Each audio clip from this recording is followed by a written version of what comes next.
Alright, hey guys, I'm back with an exclusive look, this time at the 2020 Walmart exclusive release of Mattel's Masters of Eternia MOTU Minis.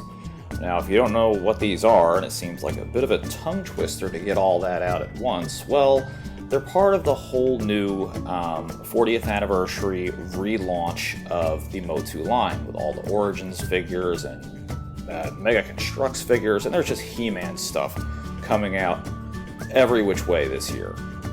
So there's tons of merchandise hitting the shelves. This just happens to be one of the main lines that's out on store shelves right now, that again, like I said, is a Walmart exclusive, and people are going nuts over these. This is the Wave 1 series. I got all the figures in this series. There is a Wave 2 that's coming out. They're only like $5 a piece at Walmart.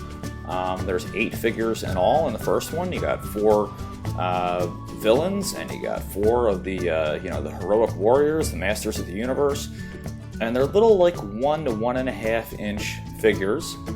They each come with their own weapon, and they each come with their own little Castle Grayskull, which is really cool. I'm really excited for Wave 2 that should be hitting stores really soon in October, I believe, because instead of the Grayskulls, we're getting a Snake Mountain in a nice deep purple. So how cool is that? I've already seen a lot of people online that are painting these and adding flocking to make their own little mini versions of Grayskull, which is really cool. I may do that with one of my extras that I have later on.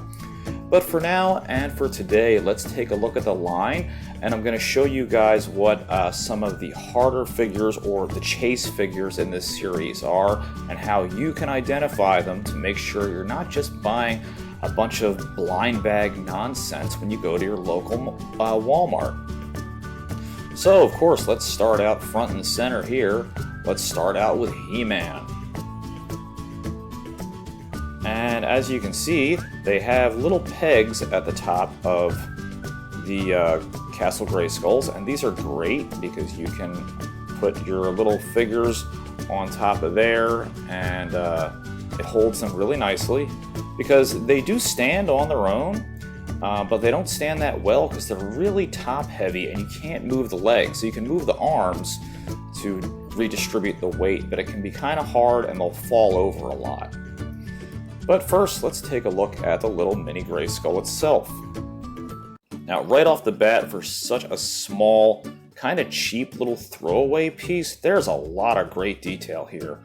I mean, just check out the skull, the towers, the jaw bridge, all of the details on the door with the, the Grayskull coat of arms, and then on the back, the rest of the castle. And what's neat with these things too is when you open them up, you can actually, once you get these open, you can link 2 or more together by putting the other handle here and snapping it into this handle here, and then you can display them. Most people would have taken the tags off, but then you can line them up and just have one giant row of all of your little Grayskulls in a row. Nothing special about the tag, just little logo on there. But you do get inside, you would have, which I really like how this sets up. This looks just like the actual playset. And I've seen some people actually mod these to put little like levels and stuff, which is really cool. That's really neat. But you get the figure inside, of course.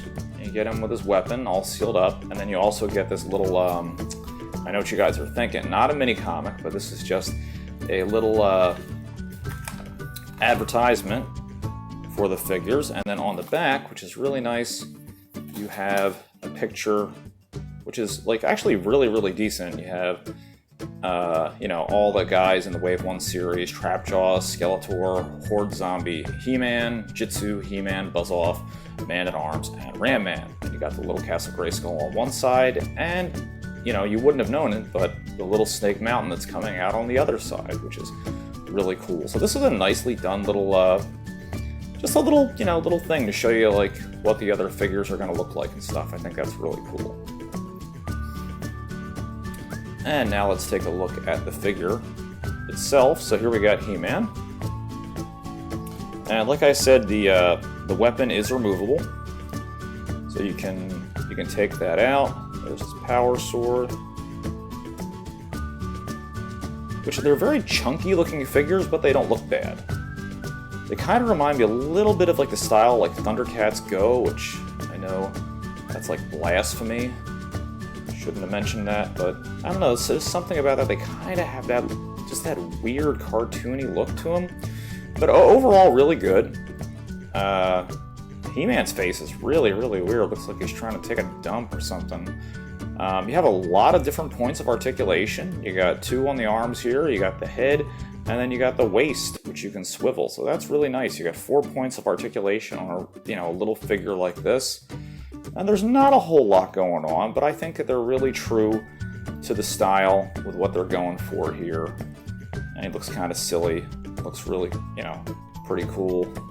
I don't like he can't really raise his sword over his head. Like, hey, wait a minute, by the power of Grayskull, my sword's all the way back here. Like, they should have done that arm so you could raise it up a little bit and maybe made the other one, like a battle position. But whatever, still looks really good.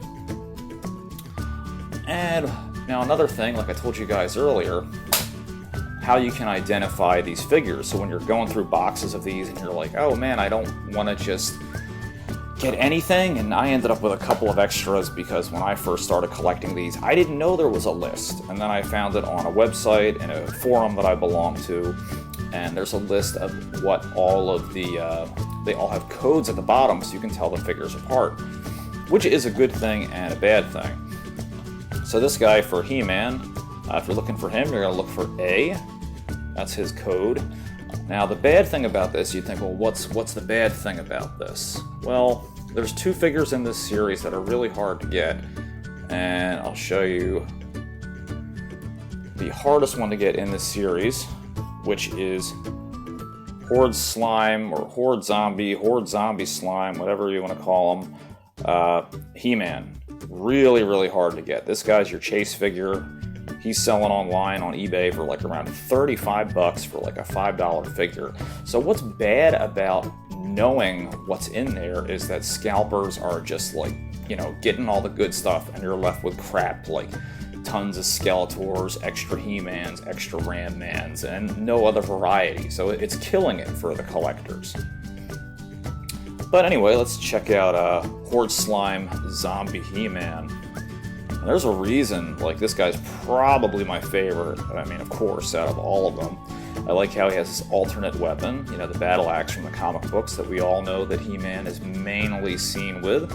And just look at that color of green. He's got, like, that ecto-slime green look to him and the red eyes, and just really cool. There's a lot of imagination behind this figure, and it makes me wonder if we have the Horde Slime Pit, are we going to see Eternia Horde figures? Could there be She-Ra, She-Ra Hordak, I mean, that'd be pretty cool. I would definitely want to get, like a little Mantenna and like, Hordak figure, because they've done a lot of these. They've done like Beastman and Randor and stuff. And those were apparently exclusives. I haven't seen them in stores. I've just seen them like on websites and everything. So I don't know really where to get them or why they weren't released elsewhere, but they're really cool. And yeah, I really love his axe. That axe is really, really well done. So really, really sweet figure. Can totally understand why this is a chase figure. And if you're looking for Horde Slime, you're looking for H. H is the code for Horde Slime He-Man, and good luck finding him. I mean, I found like 3 in one batch, but I wasn't greedy. I don't sell these things, and I just left them for other people. Like, I'm like, other people are looking for these too, so I'm like, you know what? Just pay it forward and let somebody else have some good luck and find a really hard figure. And of course, we got Skeletor, and he looks pretty cool. I'm liking the sculpt on the face. The armor's done perfectly. That looks great in a really tiny little form. Front and back. There we go. And then of course you got the Havoc staff here, which is pretty nice. It's a little bendy, I gotta say. I would rather for it to be a little more hard plastic. It's very flexible, but it looks good.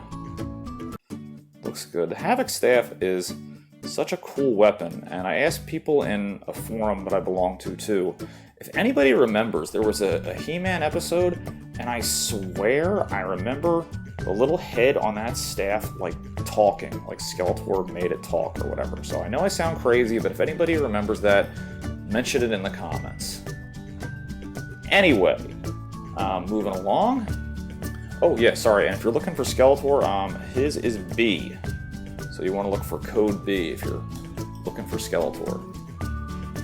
Now this is the second hardest to find figure, and this is Jitsu, which I think was really, really nicely done. Armor's really well done. The sword is small, but it still gets the point across. I love the glove. That looks amazing, because he has that, you know, that chopping action is what he's known for. So really, really nice job on that. Nice job on the face. And I just think overall this is a really, really good figure, and I can see why this is another chase figure. And personally, I'm excited in Wave 2 they're coming out with Stinkor, and Stinkor has always been one of my favorites. And if you're looking for Jitsu, you are looking for F. Alright. Now another one of my favorites in this series, just because I really think they nailed the design on this. Of course, we got Trapjaw. What? Poor dumb Trapjaw. He's like the Ram Man of Snake Mountain. And yeah, so I mean, awesome color design. You know, they really very detailed sculpt here. Even the hooks on his belt for his attachment. The arm looks great. And what's really neat with this is you can remove the little claw hand, just like you can on the real figure. So I wonder if they're ever going to release different attachments. I mean, how cool would that? I mean, I don't know where you'd put them at, but that'd be really, really cool. But I like that they got the colors down really nice, and I think just a really good looking figure. Love that face. Looks really, really cool. And if you're trying to find Trapjaw, you are looking for D. Alright. Now, moving on. Another one of my favorites. Just because some of the level of detail in these little figures is really, really great. And we have Buzz-Off. Another one that I think just came out fantastic. The colors, his little claw pincer-like hands, the axe, and that you're even able to put that in the hand and it holds, because that was always a big problem with the figure. The eyes, but best of all, man, look at those wings. Oh my god, that's a fantastic job right there. That's a little detail they could have easily cheaped out on, but that looks really, really nice. And big payoff there. So I think he's probably one of the chase figures for the Heroic Warriors. He looks great. And if you're looking for Buzz-Off, you are looking for G. So I really hope that helps you guys, me showing all the letters, because I don't know if everybody knows, or, you know, not everybody has access. And, you know, you go into a Walmart and you're looking and you're like, how in the heck can I tell these figures apart? You know, you don't want to spend like $50 and just get a whole bunch of Skeletors, or maybe you do if you want to army build a bunch of mini Skeletors. I don't know. And here we have probably one of my least favorite out of the series, Ram Man. Dang, I don't know why I'd be the least favorite out of the group. I'm not stupid, you know. But he's still pretty cool. He can't really move his head very much. I do like the axe, that's nice. The sculpt is really good. I mean, nothing wrong with the sculpt. Just Ram Man was never one of my favorite figures in general, but overall, I still think he looks cool. He's extremely top-heavy, so even when you put him on the peg, he still tends to fall over.